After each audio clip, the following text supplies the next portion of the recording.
श्री स्वामी समर्थ. जय गजानन माऊली. तू 2 हातांनी दान कर, मी तुला 6 हातांनी देईल.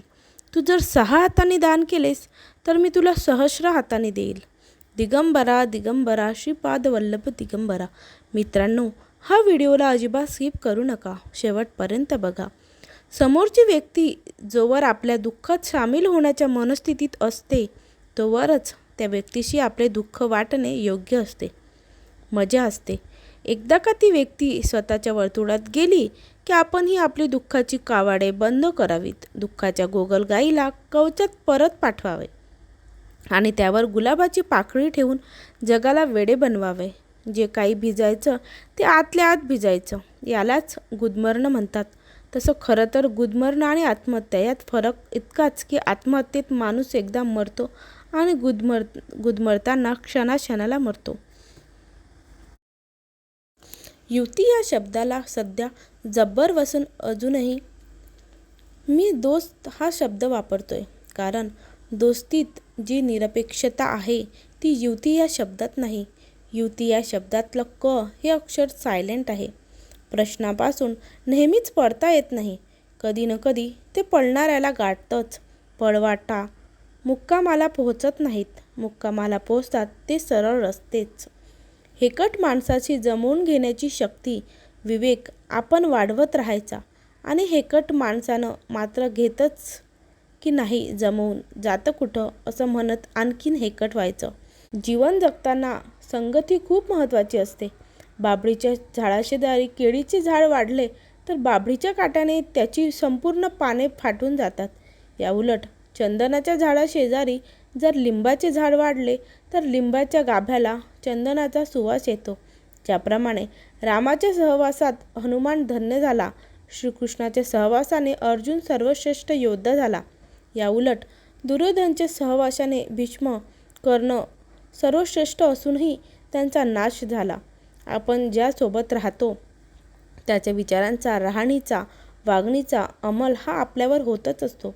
त्यामुळे संगतीने विचार श्रेष्ठ अथवा दूषित होत असतात. त्यामुळे संगत चांगली ठेवा.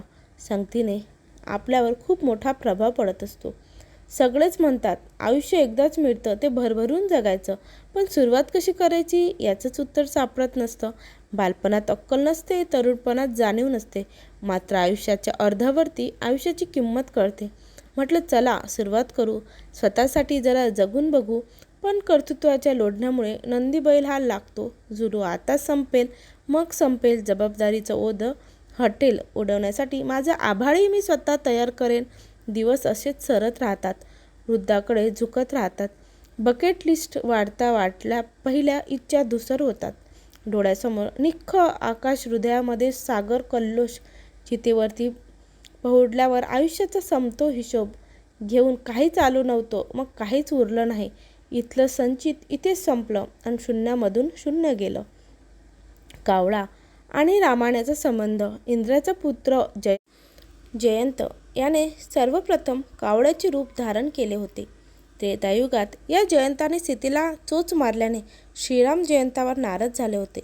रामाने जयंताला बाण मारून त्याचा डोळा फोडला होता. मात्र या कृत्यानंतर जयंत प्रभू रामाला शरण गेला. त्यावेळी रामाने त्याला जीवात्मा दिसण्याची दृष्टी वरदान दिले. तसेच तुला अर्पण केलेले भोजन पितरांना लाभेल असेही सांगितले. त्यामुळेच आजही कावळ्याच्या पिंडाला स्पर्श महत्त्वाचा मानला.